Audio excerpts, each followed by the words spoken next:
Praise God. Masaya-masaya po tayo mga kapatid. Iba po ang pag-ibig at pagmamahal ng Panginoong Yesus. Amen? Sabihin nga po natin sa ating mga kapatid o katabi, Jesus loves you. Minsan pa, I love you with the love of the Lord. Sabihin pa natin mga kapatid, I love you with the love of the Lord. Yan, nakangiti mo ba ang ating kapatid yung sinabihan natin? Choose to love, not to hate. Yan. So una pong sinabi ng Panginoon, no, ang Father, forgive them for they do not know what they are doing. Ano pa yung pangalawa? Truly, I tell you today, you will be with me in paradise. Ano pa yung pangatlo mga kapatid? Yan, woman, behold your son, behold your mother. So, buksan po natin sa John 19, verse 26 to 27, the third last word of Jesus Christ.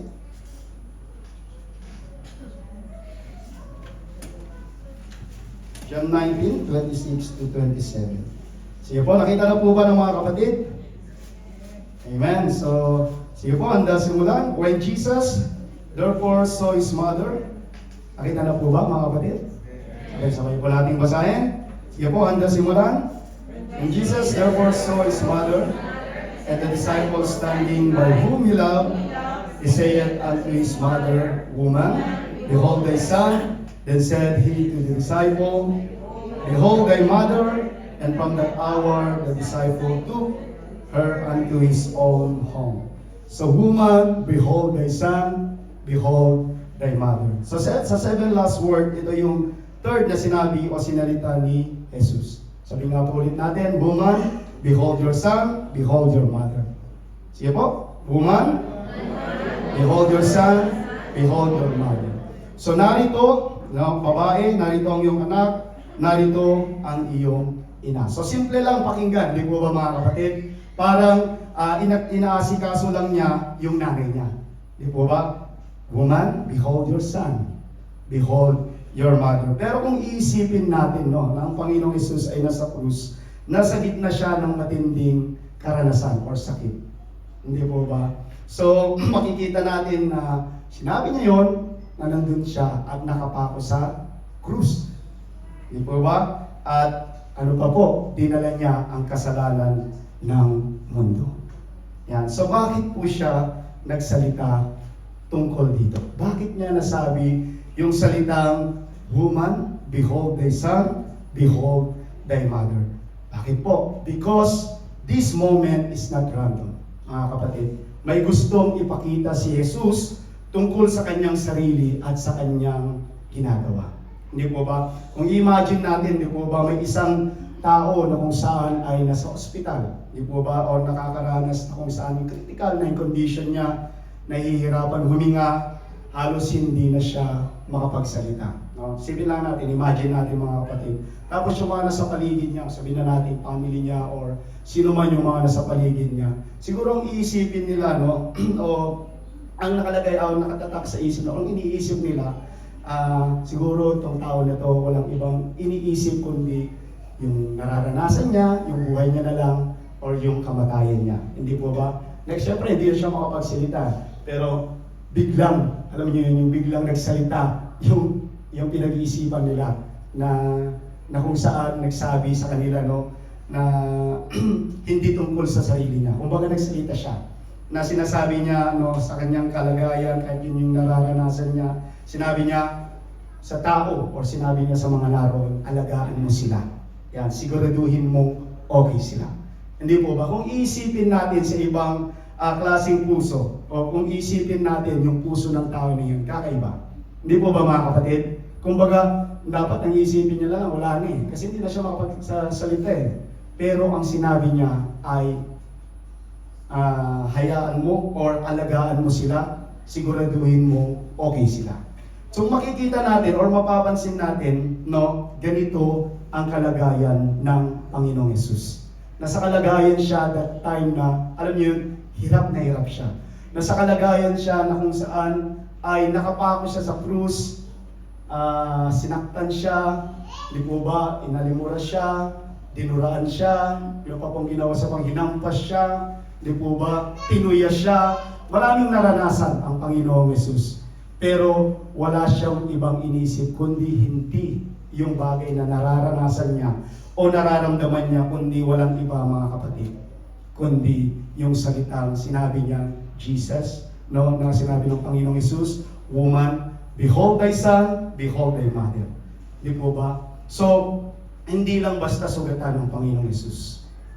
Di po ba, mga kapatid? Hindi lang din siya nahihirapan. He was in the most painful, moment of his life. Nasa kalagayan siya nahirap siya sa kanyang nararanasan. Kung mababasa natin, no, yung mga ginawa sa ating Panginoong Yesus, kung mababasa natin yung Biblia, di po ba, napanood natin yung Passion of Christ, malayo sa naranasan ng ating Panginoong Yesus, sa ginawa nila sa Kanya. Di po ba? At doon sa krus na yun, makikita natin na dahil, doon sa krus na nandoon siya, ay hindi siya nagsalita tungkol sa naranasan niya. Hindi mo makikita, hindi siya nagsalita na kung saan ang sakit ng nararamdaman ko, mga sugat ko, mga ginawa sa akin. Hindi po ba, mga kapatid? Kundi nagsalita siya, no, tungkol sa bagay na kung saan sinabi niya that time. Bakit niya sinabi, woman, behold thy son, behold your mother. So pagtutuunan po natin ng pansin ang sinabi ng Panginoon. Sabihin nga po natin muli, mga kapatid, woman, behold your son, behold your mother. So woman, behold your son, behold your mother. Because in that moment, hindi lang tayo makakakita ng suffering. Hindi po ba yung naranasan o hirap ng Panginoon sa krus, kundi makikita natin yung puso ng Panginoong Hesus. Behold the heart of Christ. Makikita natin, huwag natin tingnan. Hindi natin titignan natin kung bakit niya sinabi yung salitang, woman, behold your son, behold your mother. Jesus speaks because He is still in control. So makikita natin na kahit napako ang Panginoong Yesus, hindi po siya helpless. Amen? Bakit? Kasi nandun pa rin siya sa kalagayan na kung saan He is still in control. Every word po na sinabi niya sa krus is intentional. Di po ba? So bakit niya sinabi ito? Because even in suffering, Jesus is King. Amen?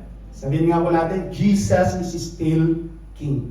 Jesus is still King. Yan. So, pangalawa, Jesus speaks because of His heart. Sa kanyang puso, no? Instead na isipin niya yung sarili niya, napansin niya. Sino po yung napansin niya, mga kapatid? Si Mary, at saka sino po?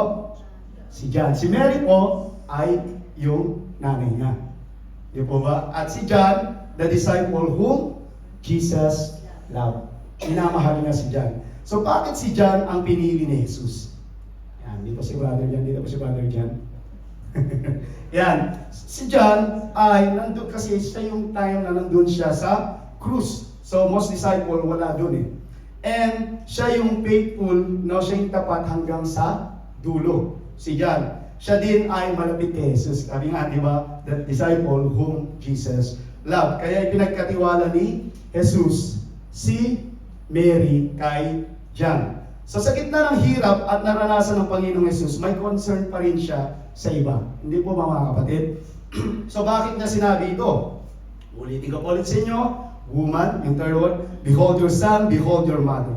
Because that who Jesus is, bakit niya sinabi yun? Sa ang salitang ito, because that who Jesus is, loving, caring, and selfless.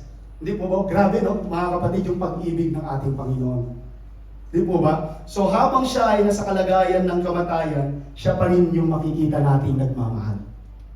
Hindi po ba? Siguro sinasabi ng iba, sana all. Hindi po ba, mga kapatid? Iba yung pag-ibig. Iba, behold, sabi nga, the heart of Jesus. Hindi niya inintindi, hindi niya inisip yung sarili niya.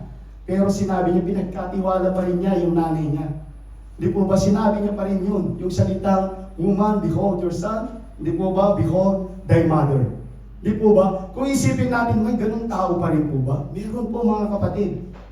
Kasi bakit? We are Christian. Tayo po ay sino na po ang nabubuhay sa atin? Si Jesus Christ. Kung ano po yung character ng Panginoong Yesus, ano po yung buhay ng Panginoong Yesus ay makita sa ating buhay. Kaya nga, choose to love than to hate. Amen? Ganun po mapagmahal, ganun po kamahal ng ating Panginoong Hesus ang tao. So Jesus speaks to fulfill responsibility. So bilang anak, may responsibilidad. Sino po? Si Jesus kay Mary. Amen? Mga kapatid, meron po siyang responsibilidad kasi anak siya, no? O magulang niya nanay niya si Mary. So sa panahon na iyon, importante po no, na may mag-alaga sa ina. Di po ba mga kapatid? Inaalagaan po rin po natin ang ating mga nanay. Mga nanay po dito, taas po natin yung kamay. Ayan. Di po ba? Namimiss po ba natin ang ating mga ina? Amen? Yan. So, sa panahon na yun, importante po na may mag-aalaga sa ina. So, sinabi niya kay John, behold your mother. Parang sinabi niya, John, o ikaw na bahala kay Mary. Sa aking nanay. Hindi po si John ulit. Ikaw na bahala kay Mary. Yan. Hindi po ba sinabi niya, John, ikaw na bahala. Parang sinabi niya, ikaw na bahala sa aking nanay. Jesus cares about real practical needs. Hindi lang spiritual. Pero maging ganun din sa physical. Amen?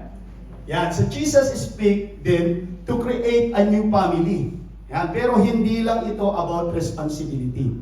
Hindi po ba? May deeper meaning po ito. So ano po yun? Pinag-isa niya si Mary at sino po? Si John. Hindi lang ito clear mga kapatid. This is creation.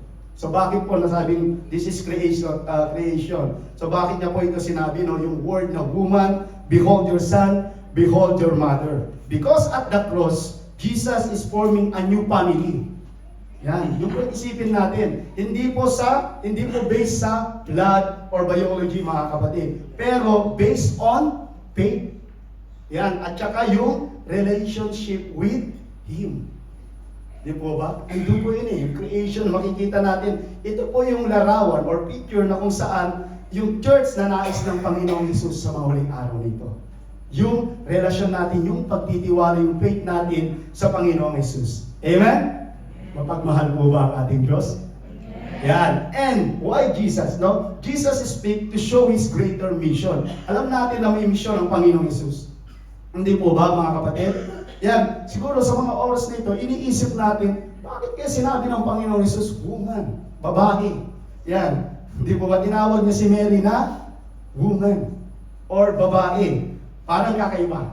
Hindi po ba? Parang strange siya eh. Kung pakikinggan natin sa panahon natin ngayon. Tawarin mo yung nanay mo, babae. baka makasalukan ng tsinelas. Hindi po ba mga kapatid? Pero alam niyo po mga kapatid, that time kasi, respectful yun. Yan. So, huwag tayo mag-isip, no? Respectful yun, tsaka meaningful yun sa kanila noon. Yung time na yun, ha? Kasi pagsasabihin mo ngayon, iba. O, babae. Hindi naman ng pera, babae. Yan, hindi po ba? Hindi siya pero, kung isipin natin, pag sinabi niya yun, na babae, because that time, respectful po yun. Tsaka, meaningful po yun. Pero may deeper pa na ibig sabihin nun, mga kapatid. Hindi lang man po siya anak ni Mary that time. Tandaan po natin yan. Kasi nga sabi nyo, marinig niyo po kanina, Jesus is God. Sabi niya, 100% siya. At 100% din siyang tao. So, hindi lang siya anak ni Mary that time. He is the Savior of the world. Tagapagligtas siya ng buong mundo. So bakit niya sinabi ito? Because His mission is bigger than family. It's for all humanity. Amen? Yun po, yung gusto ng Panginoon, yung church na makita niya. So Jesus speaks His love because His love never stops. So, nagsalita ang Panginoong Hesus. Sinabi niya ito, because His love never stops. Hindi nahihinto, hindi natatapos ang pag-ibig ng Panginoong Hesus. Amen? Kung sa atin napapagod tayo, kung tayo natatapos minsan dahil sa problema, dahil sa pagtatampo natin, no, mga kapatid, nahihinto yung pag-ibig natin sa Panginoong Hesus. Pero that time, nung siya po ay nasa krus ng Kalbaryo, mga kapatid, never mo siyang makikitaan na huminto ng pag-ibig. Mahal tayo ng ating Panginoon. Amen? Sa krus, makikita natin maximum pain eh. Sobra yung hirap niya. Yung naranasan niya, maximum sacrifice, sinakripisyo niya lahat. Ginawa niya lahat para sa atin mga kapatid. Pero also maximum love. Love. yung pag-ibig ng ating Panginoong Hesus. So, woman, behold your son, behold your mother. Because His love does not stop even in suffering. Kahit ano pa yung naranasan niya, never na-stop ang pag-ibig ng ating Diyos. Hindi napigilan ng sakit o nararamdaman niya. Hindi po napigilan yon. Hindi rin natigil ng kamatayan, kundi yung pag-ibig ng ating Panginoong Hesus ay nanatiling nandun. Yung pag-ibig at pagmamahal niya hanggang ngayon. Jesus loves you. Amen. Hindi po ba mga kapatid? So, behold the heart of the Christ. Behold the heart of Christ. So, sa John 19:26-27, hindi lang nagsalita si Jesus, He is revealing His heart, finishing His mission, creating something new. Yan. Habang siya ay nakapako sa krus, hindi siya tumahimik. Di po ba mga kapatid? Hindi rin siya tumigil, hindi rin siya sumuko. He spoke at sinabi niya, ipinakita niya kung sino siya.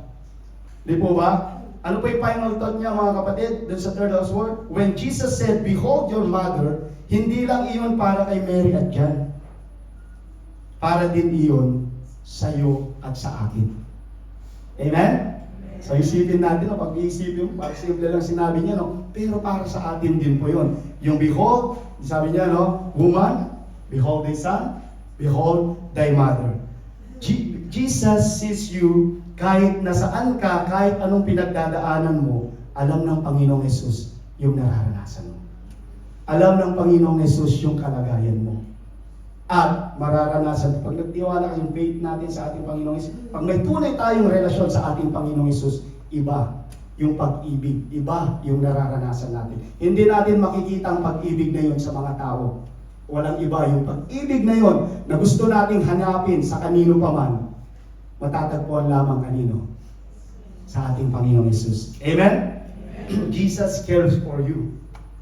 So, hindi siya distant, mga kapatid, personal siya. Di po ba? And, you belong to His family. Hindi ka nag-iisa. Di po ba tayo nag-iisa? O, kung mag-isa ka dito sa UAE, tingnan mo yung katabi mo, sa gilid, sa left. Tingnan mo, left. Yan. Tingnan mo sa right. Yan. Tingnan mo sa harapan. Tingnan mo sa likod. Tingnan nyo lahat. Sino sila? Family natin. Amen? Ganyan po ang binubuo ng Panginoon, ang church na kinabibilangan natin. Kaya huwag po tayong maghilaan, huwag tayong magtampuan, kundi mag-ibigan tayo kasi iniibig ka ng ating Diyos.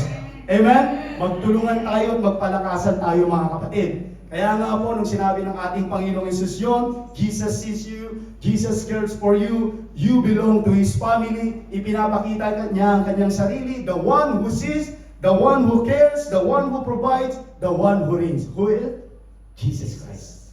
Amen? Amen. So, woman, behold,